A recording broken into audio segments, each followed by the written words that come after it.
বিসমিল্লাহির রহমানির রহিম। আল্লাহর শুকরিয়া এই জন্য আদায় করছি যে আল্লাহ তাআলা আমাদেরকে এখনও বাঁচিয়ে রেখেছেন, একটি সুন্দর জীবন ব্যবস্থা দিয়ে আমাদেরকে চলার জন্য তাগিদ দিয়েছেন। এজন্য মহান রাব্বুল আল্লাহর শুকরিয়া জানাই আমি আমার কথা শুরু করতে যাচ্ছি।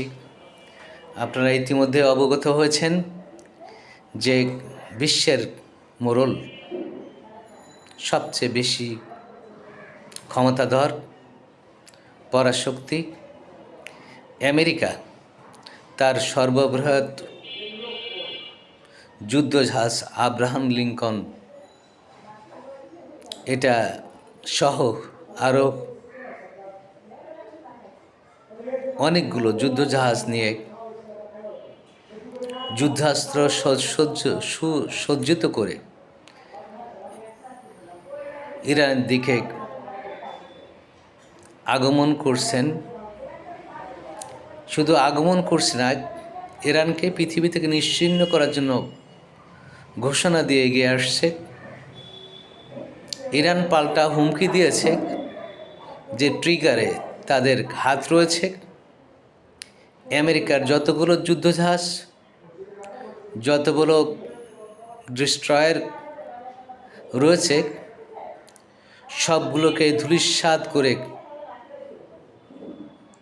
মধ্যপ্রাচ্যতে তাদের মোড়লগুলি ছুটিয়ে দেওয়ার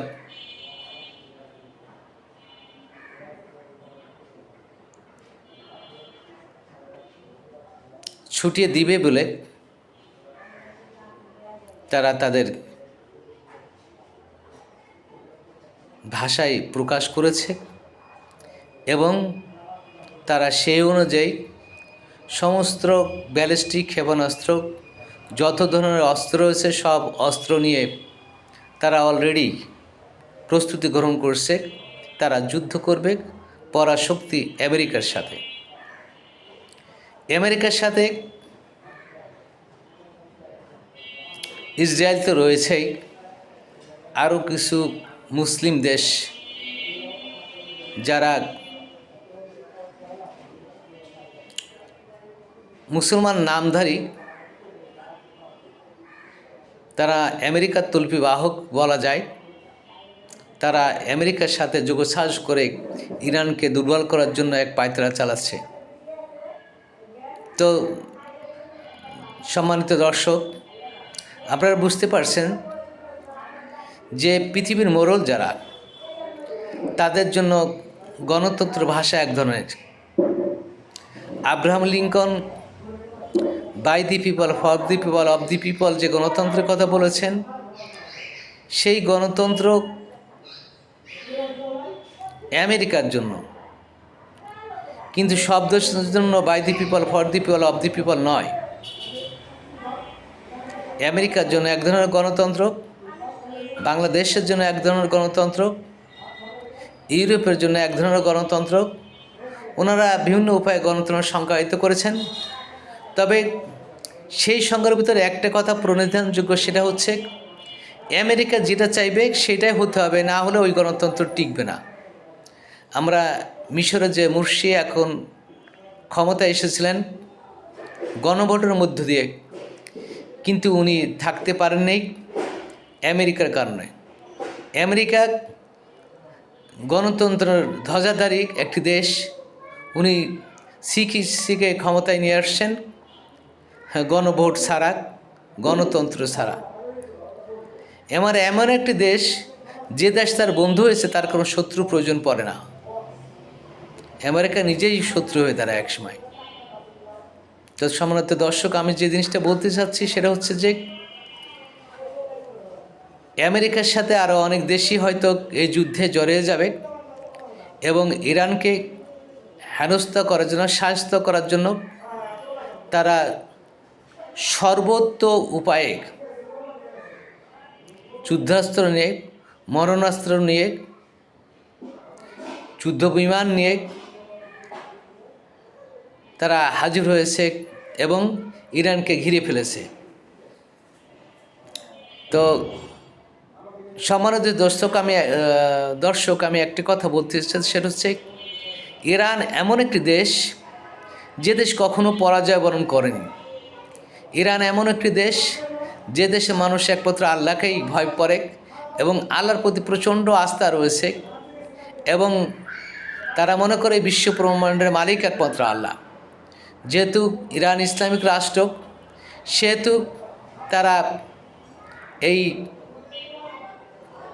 গণতন্ত্র ধ্বজাধারী মানবিক রাষ্ট্র আমেরিকা নিজেদেরকে মনে করে তার বিরুদ্ধে এমন হুঙ্কার দেবে এবং এমনভাবে প্রতিহত করবে যে আমেরিকা যেন মধ্যপ্রাচ্য থেকে তার তলপিতল বা সব সহ পলায়ন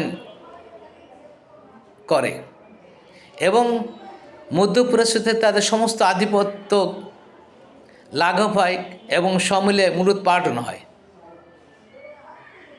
সেজন্য আমেরিকাকে আরও সোচ্চার হতে হবে, ইরানকে আরও সোচ্চার হতে হবে।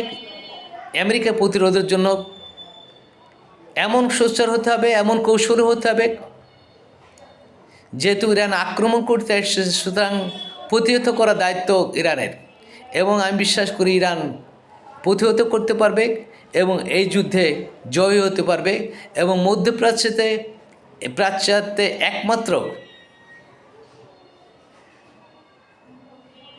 শক্তিশালী দেশ ইরান প্রতিষ্ঠিত হবে।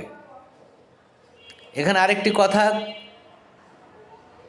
বলা প্রযোজ্য এই জন্য যে আমেরিকা বিশ্বের মোড়লগুলি করতে করতে পুরো পৃথিবীর মানুষকেই ধ্বংসের দ্বার প্রান্তে, প্রতিটি দেশই অনেক দেশই ধ্বংসের দ্বার প্রান্তে পৌঁছে গেছে।